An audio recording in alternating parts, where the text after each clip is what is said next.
Revels now are ended.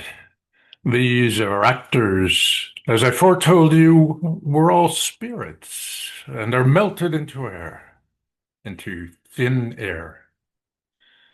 And like the baseless fabric of this vision, the cloud-capped towers, the gorgeous palaces, the solemn temples, the great globe itself, yea, all which inherit shall dissolve. And like this insubstantial pageant faded, leave not a wreck behind. We are such stuff as dreams are made on, and our little life is rounded with a sleep. It's Prospero speaking toward the end of the Tempest, closing off a wedding mask of all things on a deserted island, a play within a play.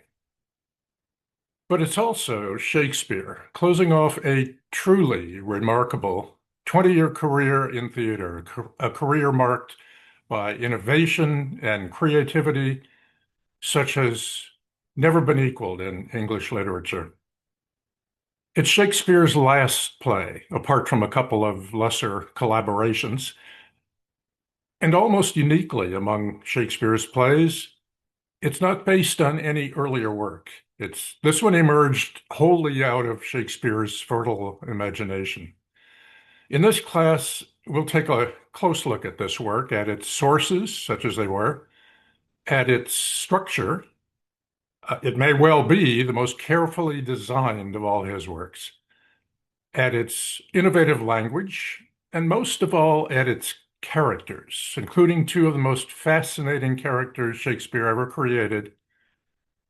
And I'm speaking of Caliban, a bestial subhuman who nevertheless always speaks in verse, unlike some of his low-life European counterparts, and who has some of the best lines in the play. And of course, Ariel, a fairy spirit who can perform prodigious feats of magic, but longs for only to be free.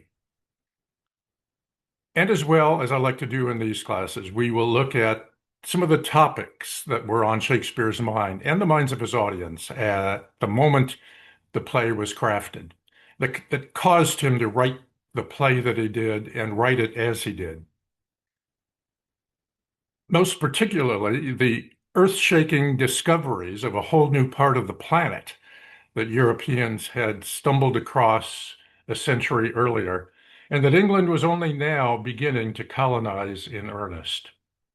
So, if all that sounds interesting, join us for 4 sessions on Mondays starting in March for The Tempest, Shakespeare's final masterpiece.